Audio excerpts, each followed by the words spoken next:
Marvin Harrison Jr. or Brock Bowers? Jared Verse or Dallas Turner? JC Latham or Joe Alt? Kool-Aid McKinstry or Caleb King? These are some of the verses that we're going to go through today in the PFN Scouting Podcast. Hello, everybody. Welcome. I am your host, Dalton Miller, joined by my co-host, Ian Cummings, and that's what we're going to talk about today. We are going to talk about the top non-quarterbacks in this draft class. But first, guys, make sure that you guys are following us on wherever you listen to your podcast. Make sure you guys are subscribing to the YouTube channel, and make sure you guys leave us a 5-star rating. Make it funny. Make it, self-deprecating. Make it deprecating towards myself or Ian. We can handle it. But make sure you guys are leaving that 5-star review. It helps us out a ton. But Ian, I wanted to ask you first, how are you doing today? Doing good.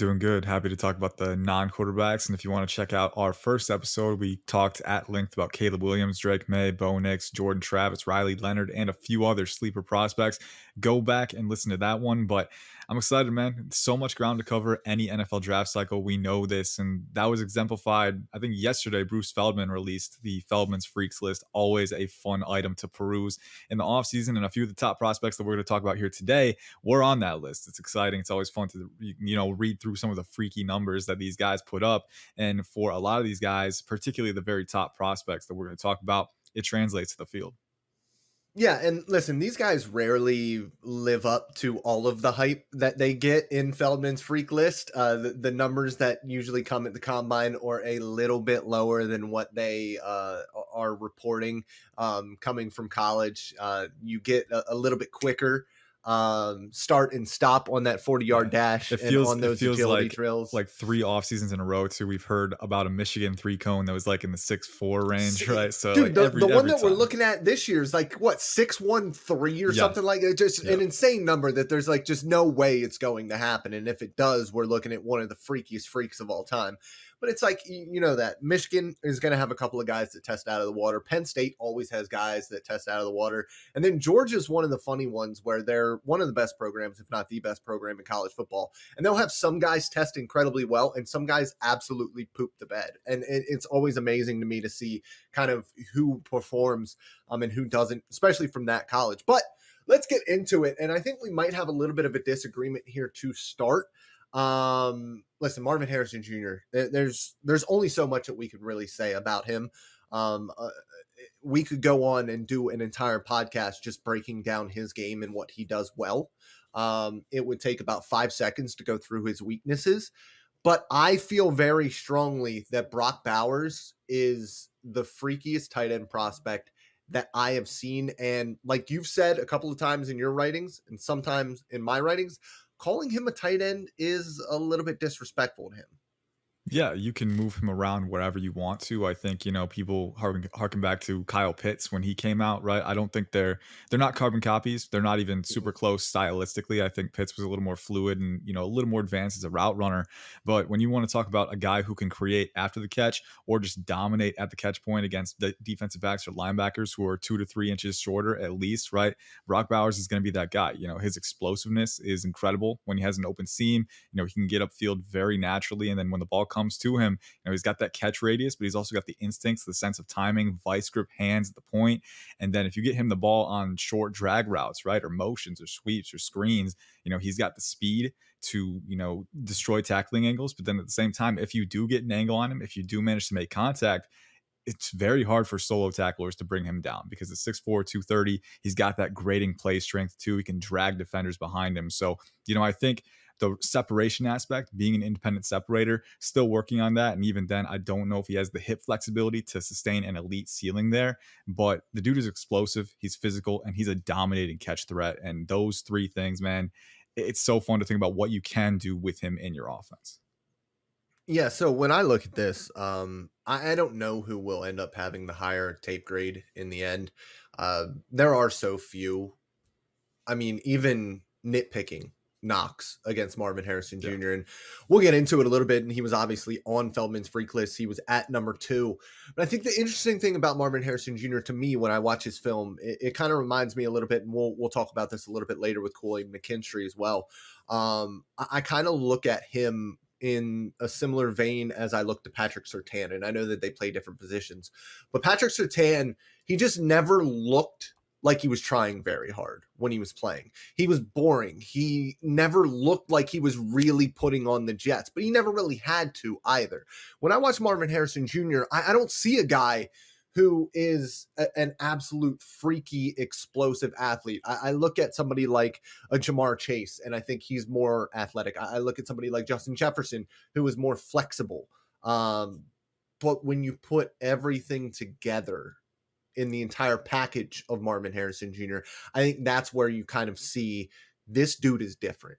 And I think when we look at somebody like that with that skill set, who literally does it all. I mean, we talk about 3-level threats all of the time, but he has the size. First of all, he's 6'3". He's over 200 pounds. Feldman is saying that he's able to bench a ton of weight, and he's a super strong kid as well. He's obviously the son of Marvin Harrison. So like, he was born and bred to be a wide receiver. And I don't know how much better he'll get because he already is so clean. But what you get right now is somebody who is going to right away be a top 5 level player at the NFL level. But I watch Brock Bowers, and I see somebody who could be truly special in that Travis Kelce role. Somebody who, in the correct offense, and I think that this is really what it comes down to, he needs to go to the correct situation. And that's what makes the tight end position so difficult, is there are only a handful of situations at the NFL level that actually know and try to feature a tight end in their offense. So getting in that correct situation is going to be incredibly important for Brock Bowers. But you saw it last year. I mean, he had like 70 catches in a college offense. It just doesn't make sense that he was able to produce the way that he did.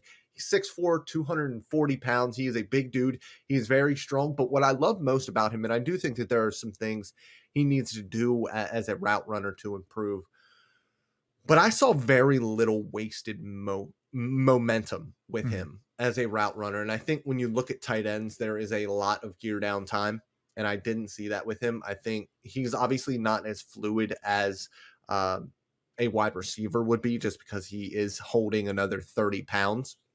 But to me, he kind of reminded me of a more explosive version of somebody like Allen Lazard, who is that 6'4", 6'5", 230 pound dude. He is practically a tight end that is just named a wide receiver in nomenclature. So heck of a blocker too. That's another. Yes, heck of a blocker too. Yeah. And I think that's the kind of role that you can get with Brock Bowers. You put him in the slot, you put him outside as a wide receiver, but he's also a guy who you can put into motion as an H-back and lead block as well. I don't want to see him lined up like George Kittle. I don't want him to be a forgotten bit in an offense like George Kittle is in San Francisco far too often. But he has that innate ability at the catch point that's what you want to see from a tight end like that. Mm-hmm. So reading the tea leaves, we talked about a question before we came on air here. If you could only choose one, Marvin Harrison Jr. or Brock Bowers, who would you choose? I'm assuming you're going with Bowers here on how you're talking about it. It's a tough question. You know, I think when I look at just the landscape of the NFL, if I can have a Brock Bowers, there's only 3 or 4 of them. Mm-hmm. It's Travis Kelce, George Kittle, Darren Waller, Mark Andrews. Like, that's it, really. Outside of that, you're looking at somebody who is a decent piece, a decent starter. They might catch 60, 70 passes for 800 yards. But Brock Bowers is that dude that can go for 1,300 and 13 touchdowns. Like, when you have that type of production at the tight end position, you have an ability to find wide receivers. You don't have the ability to find another Brock Bowers. And while I think it's easier for wide receivers to produce, I think Marvin Harrison Jr. will have multiple 1,500-yard seasons as a pro. I think having that elite skill set at tight end is incredibly valuable for a team. Yeah, the multiplicity that you can give an offense. And I tend to sit on the fence a lot as an NFL draft analyst, but you're swaying me a little bit. I'm not going to lie. You know, it's a close discussion between them. I guess my question is, and we're talking about Marvin Harrison, how he makes things look so easy. And sometimes I feel like the reason he doesn't look as explosive or as fast is because of how easy and effortless he makes it look. Like there are moments on tape where he'll offset a defensive back at the stem and pry around him with that flexibility and with that precise hand usage. I think that's one thing that I really liked about his game. He's a pass rusher when he's working through those stems, man. He can swipe down, he can use clubs and rips too. But then once he gets that step past them, he has the explosive capacity to create space once he stacks defensive backs. And I think, what I was looking for from him, because being 6'4", 205, naturally with those bigger guys, you want to see that. You want to see that space creation ability. And I think he works one-on-one so often. He's just so good as an independent separator. He doesn't always get the schemed touches in space that Bowers gets, but he can create that, right? That's something that does show up. I think the flexibility for his size is so special. And then at the same time, at the catch point too, I mean, the instincts, the hand-eye coordination, the hand strength, right? The ability to get yourself in position. Those are all things that he has to a special degree, to the point where, we almost take it for granted how easy he makes it look, right? So it's a tough question for me, because you mentioned it's really tough to find a Brock Bowers, but I think it's almost just as tough to find a wide receiver at the caliber of Harrison in all of those areas. And if you can get a guy who commands attention like that on the boundary at that X receiver spot, there's so many rack threats that you can put in space under the middle. It's just, to me, it's a win-win situation, whichever Yeah. one you want to pick. You're getting a blue chip player. Harrison is my top graded prospect right now, but Bowers is number 4. He's in my top 5, and I'm willing to bet he's going to stay there. They're both special players. Yeah. So this is the question. Okay. Is Marvin Harrison Jr. the best wide receiver that you have evaluated? It's a tough one. And to be fair, my sample size is not super big yet. I think I go back to Jamar Chase with grading, and over the past few cycles, I've updated my grading scale a lot.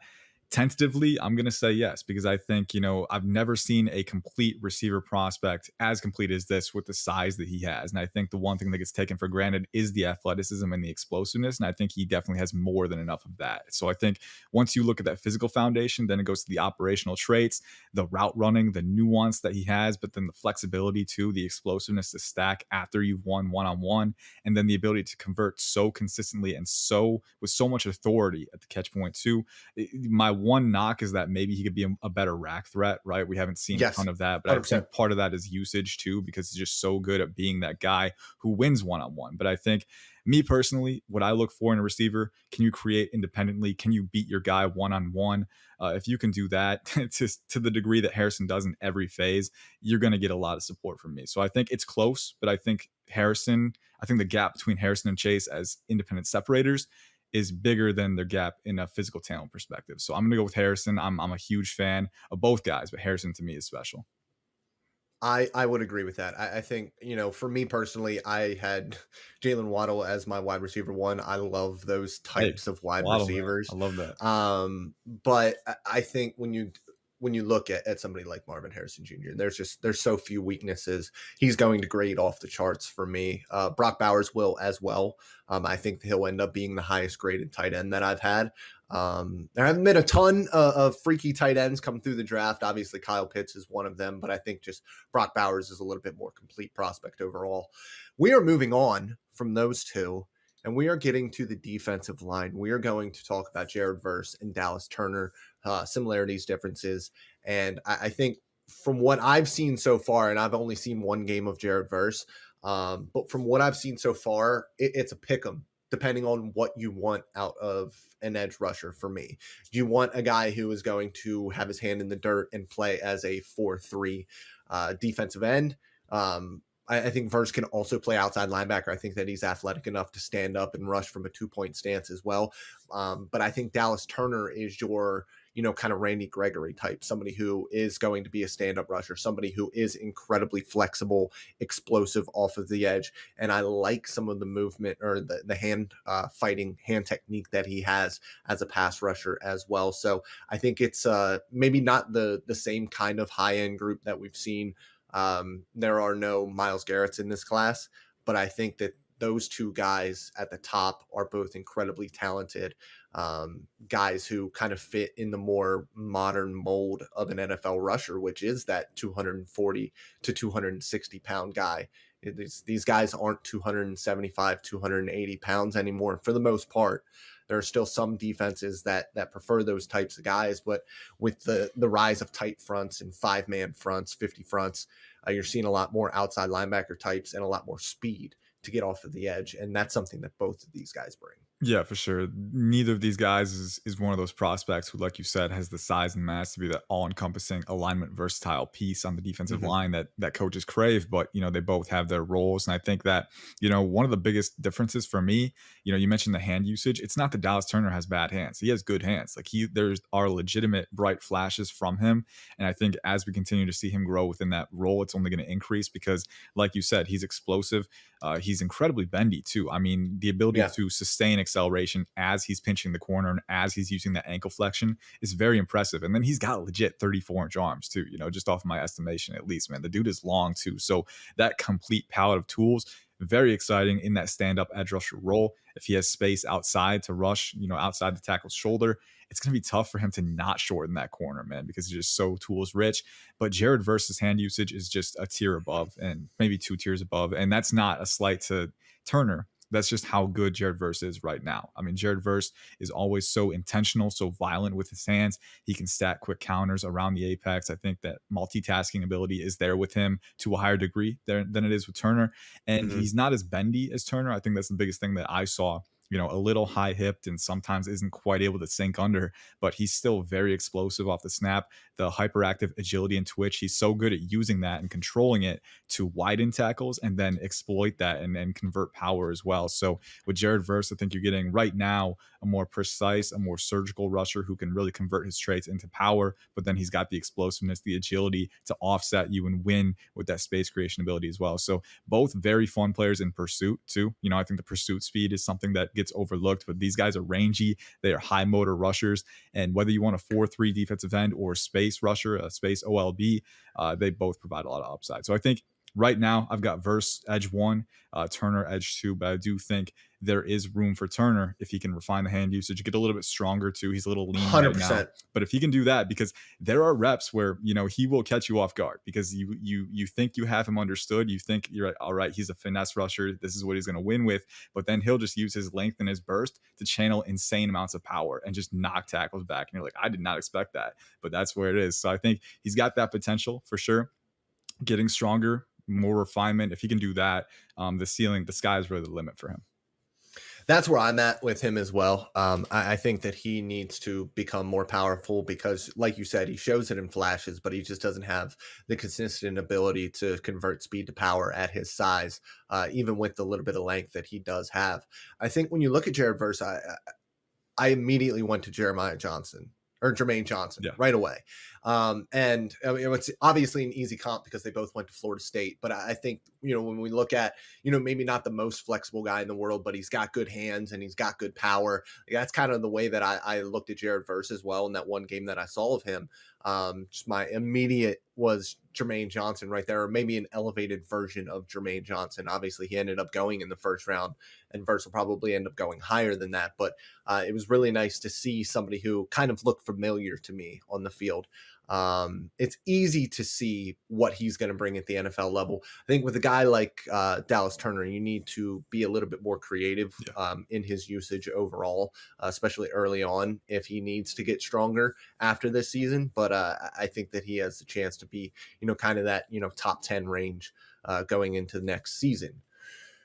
Moving on. We are going to talk about the offensive tackles now, but we're just going to talk about one offensive tackle who has separated himself from the rest, and then we're going to talk about 2 more tackles. Let's talk about Olu Fashanu. Is it Fashanu or Fashanu? I go with Fashanu just because it rolls off the tongue a little bit better. We could get to the end of the cycle, and it turns out it's been Fashanu the whole time, and we'll just have to adapt, right? But that's usually how it goes. Sometimes you got to practice with some of these names, but Olu Fashanu from Penn State, definitely OT1 on my board anyway. Now, there is some close competition. I really like JC Latham. Joe Alt is a guy that I'm a fan of as well with the upside, but to me, Fashanu has the most complete profile when you talk about physical and operational traits. And he was one guy. We saw Harrison and Bowers on the Feldman's Freaks list. We also saw Fashanu. He had a 4.97 40-yard dash this past offseason. 6'6", over 320 pounds, phenomenal length, phenomenal frame. He's got that NFL build. I've seen some comp him to Laramie Tunsil, and I can definitely see that physical comp for him. Explosive athlete. He's got special recovery athleticism and control with that athleticism too. But I think the most impressive thing for me He's got the physical tools for sure, but with his hand usage and his technique and pass protection, he's so patient. He's disciplined. He's got synergy between his lower body and upper body. He's very malleable too. He's able to adapt and recover when he needs to against stunts and guys who are using inside outside counters. And he's got independent hands too. I think he can still improve a little bit. He's a young tackle, but for his age, incredibly impressive how he's able to use that strong inside hand to lock guys outside, combat rushing moves. And I think that in tangent with his balance, his composure, the athletic traits that he has, man, the skill set is so complete. And to me, when you can poke this few holes in a prospect's profile, especially at a high value position like offensive tackle, that's a guy where you don't overthink it too much. You're like, this guy's got it. Let's reserve him for that top 10 capital and let's move down the board. He is that good. And I would have had him as OT1 if he had declared last year for sure. Yeah, I mean, he's got everything. He's got the size. He's got the athleticism. He is so technically advanced for being a 20-year-old. It doesn't really make a whole lot of sense because as somebody who grew up in Southern Pennsylvania, have all of his buddies go to Penn State, I know what has come through that offensive line over the past decade or so. And it has not been pretty. And the coaching of the offensive line has not been fantastic throughout this time. So to have a 20-year-old who is in that same sort of situation at Penn State to be this good already is freaky. And, on the freak list, it said he was 315 pounds last year, but it wasn't a good 315 pounds. He's still improving his body. And that just comes with being a 20-year-old. Mm-hmm. You are a little bit lackadaisical in your diet most of the time. You're a college kid. You're just kind of eating whatever is around to stay 320 pounds. That's a lot of food that you got to eat. And to do that and to get the diet down, to get the workouts in, to kind of, reshape the body a little bit going into this next year, you're looking at somebody who says that he's going to be bigger, stronger, and faster with another year of experience. Mm-hmm. I think you're looking at a guy who is going to solidify himself as a top 5 pick this year. You look at the tape and you're like, wait a minute, you're saying you're going to be more athletic? You're saying you're going to be more complete? Like, wait a minute, what are we doing here? Because do you remember how good you were last year? So it's like, it's exciting to think that there's still room for him to keep climbing in that area. And, it's fun, but physical talent is not something that separates him from the rest of the pack. It's the refinement on top of that, because you look at these next two guys, JC Latham and Joe Alt. These guys are just as talented, man. I mean, you want to talk about raw, natural talent at the offensive tackle position. That's the first thing you always look for: the mobility, the power, the recovery athleticism. Joe Alt and JC Latham, man, to me, they are both extremely talented. I'll give my spiel on those guys, but I know you scouted the Alabama roster. You've got an up-close look at Latham, as I have. But what was your take on Latham? Because I know I was extremely impressed with the physical tools that he possesses. 6'6", 330, looks like a freak athlete. Tell me what you saw. Latham is a monster. Mm-hmm. And that's the first thing I think of when I watch somebody like him is he, to me, is kind of the modern version of what we have deemed like the quintessential right tackle, like somebody who is just going to absolutely physically dominate you. The difference between a lot of, traditional right tackles and JC Latham is at 6'6", 330 pounds. He is also a fantastic mover for the position. And you need to be at right tackle these days because guys aren't coming off of the blind side anymore. Guys are matching up, lining up to try to create mismatches on the defensive line. You have very few teams. The Pittsburgh Steelers are one that rush guys on one particular side, but most teams are moving guys around. Some of the best rushers in the NFL are coming off of that right side. And I think JC Latham is a guy who in the run game and as a pass protector is going to be an A1 level player. And it all kind of comes down to what do you need? And if he continues to improve his play a little bit, if he gets a little bit more consistent with his strike timing, I think that he could end up pushing Olu a little bit if you need a right tackle. And that's the thing. These days, you have that type of freedom to go for a guy like JC Latham over Olu if you need a right tackle, because you don't know what Olu is going to look like at right tackle if that's what you need right away. You think a guy like that's a freak athlete can do it, but going from left side to right side to left side is incredibly difficult. Everything is completely opposite of one another. So I think when it comes down to it, if one of these teams needs a right tackle, it wouldn't shock me at the end of the day if Latham went before Olu, even though we both believe Olu is the better prospect right now. Yeah, Latham actually graded very high for me. I was really impressed with in particular, the footwork. I think, his ability to tempo as he's matching rushers, things things that can be really hard for some offensive tackles because 6'6", 330 pounds, you're carrying a lot of mass, right? So Mhm. you got to be able to carry that efficiently. And he not only does that, but things like sinking his hips, things like, acquiring proper leverage, carrying that leverage through reps, right? Those are all things and maintaining balance as he's, adjusting his alignment. If guys are trying to, fake him out a little bit, go outside, inside, he's got really good balance and composure there too. So I think, there are occasionally times where he is baited into opening his torso a little bit, letting power get him, losing his balance. Derek Hall got him a couple times in the Auburn game.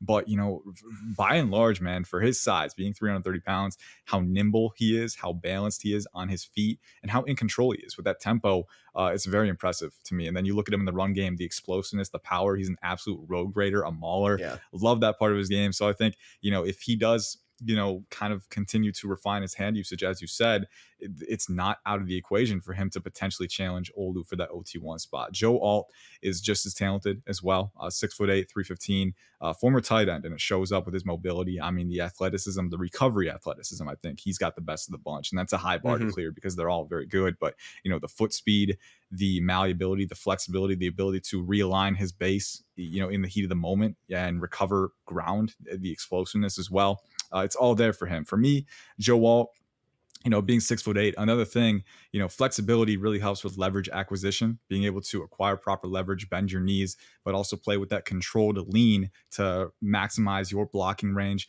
while also maintaining balance around the apex. He's got that for sure.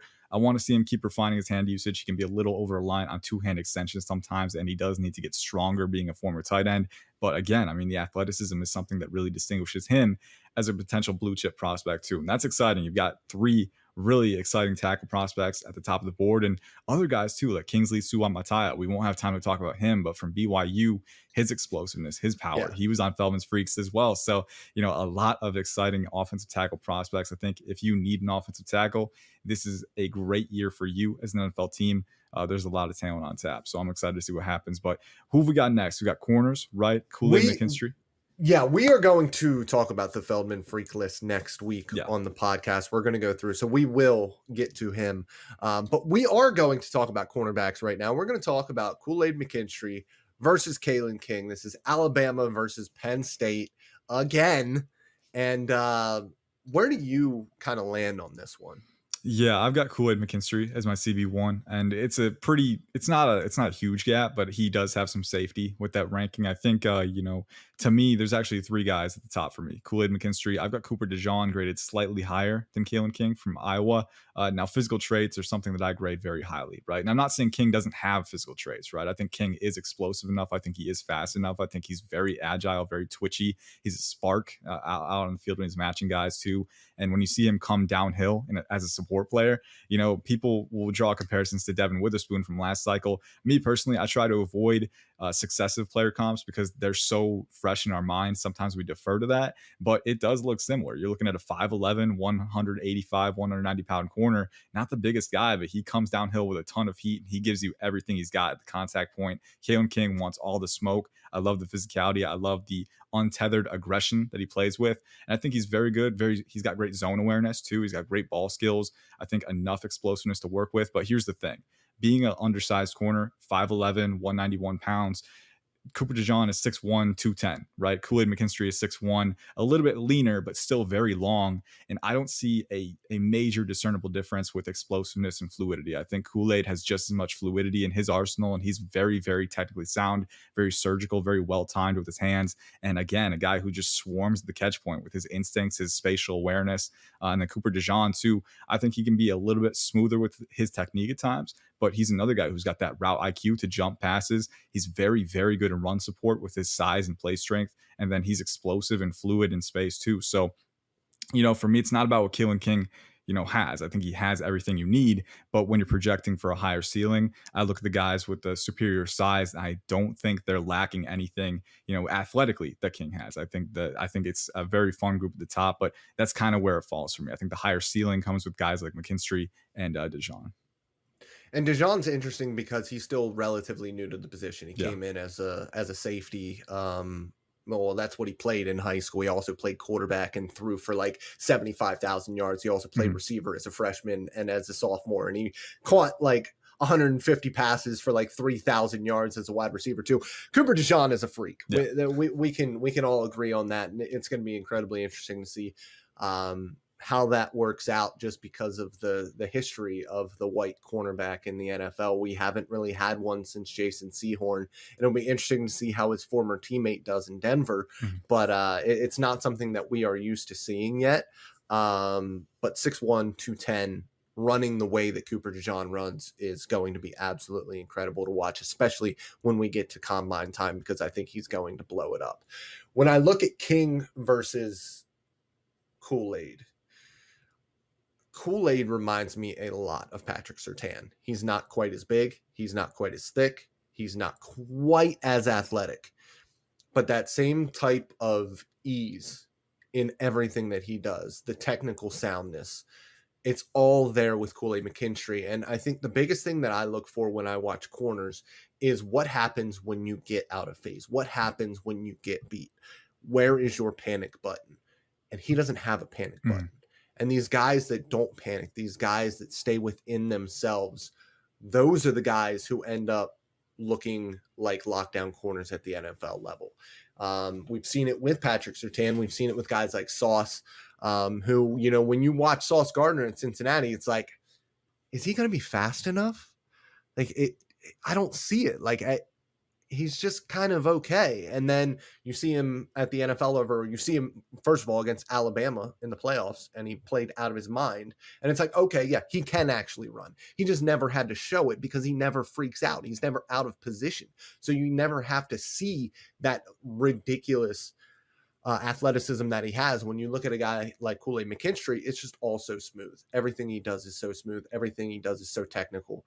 On the other side of that, you have Kalen King. Kalen King might end up being my favorite player in this draft class because he is a little bit like Devin Witherspoon, because he is that 190-pound, 5'11 corner. I mean, that's me. 5'11", 190 pounds, running around trying to kill people. That is what I love to see in a corner. I love to see that type of attitude.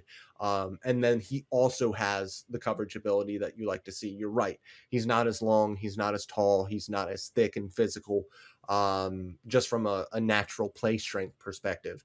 But his tape study is outrageous. I mean, you see the minute he sees screen, it's an instant trigger downhill.